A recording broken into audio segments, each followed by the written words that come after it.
There were several questions about Noam Chomsky's interview with Mehdi Hassan on Al Jazeera, where Chomsky actually greenwalded me to some degree, which is amusing.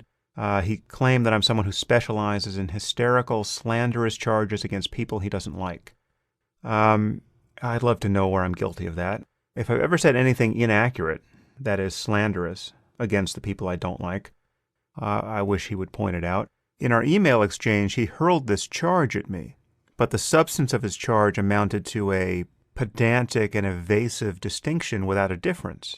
I had said that he never had considered the intentions of the United States versus those of her enemies, and he insisted that he had considered them, and it was a baseless slander for me to suggest otherwise. But he totally disregarded the significance of intention, discounted it, said you can't possibly know intentions because people lie about them, and at one point even inverted their significance, suggesting that not intending harm made one somehow more culpable for evil than intending it. It struck me as a fairly crazy view, but I was eager to talk about it.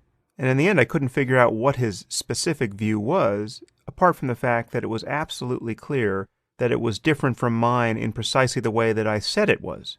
He believes that considering intentions in cases like this is a sign of moral confusion, whereas I believe, in certain cases, it is the only difference between good and evil, because good people can create immense harm by accident, and evil people can sometimes do conventionally good things, seemingly good things, in an effort to do some larger harm, right? If they're manipulating people.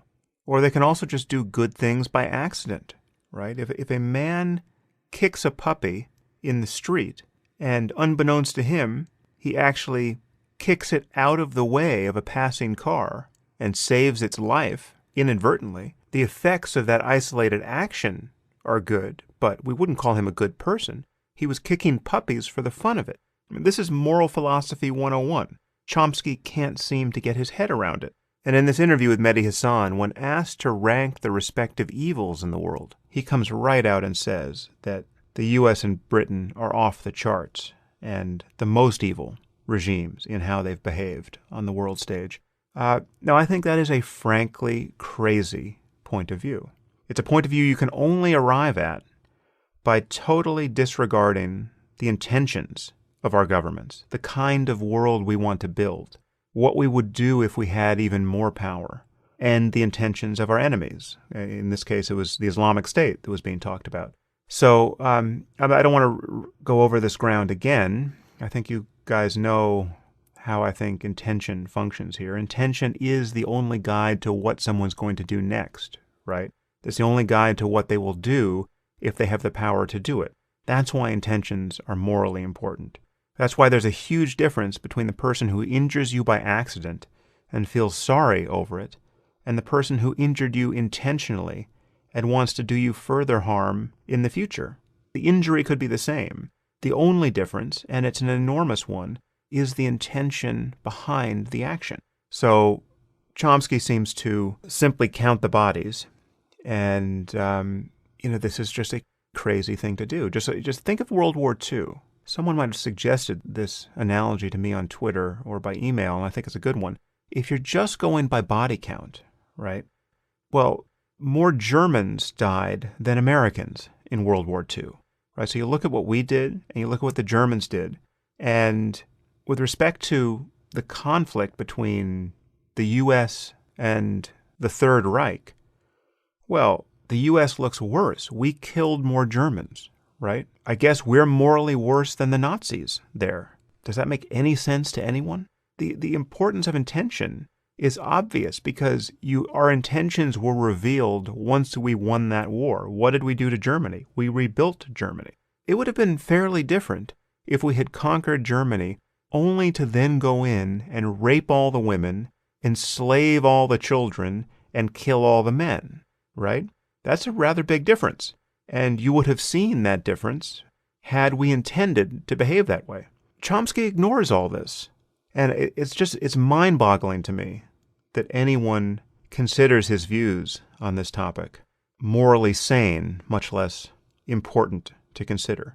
Now, is that a slanderous charge against him? I don't think so. I listened to the whole interview with Mehdi Hasan. He said many other things that were less crazy than that, and he said a fair amount that was just as crazy. He claims to be even more concerned about jihadism than I am, but he purports to be drilling down to its root cause, which, as was obvious from the context, he believes is U.S. foreign policy. We created global jihadism, according to Chomsky. Okay, well, good luck with that. My analysis of the roots of jihadism can fully absorb the reality of blowback, the fact that we funded al-Qaeda against the Soviets. Did we create the doctrine of jihad? Have we created a belief in martyrdom and paradise? Are we responsible for the fact that tomorrow morning some bright guy in London or Antwerp or Paris or Brooklyn is going to wake up and decide to fight for ISIS? No. The real answer to the riddle of jihadism is both simpler and more complicated than what Chomsky is alleging.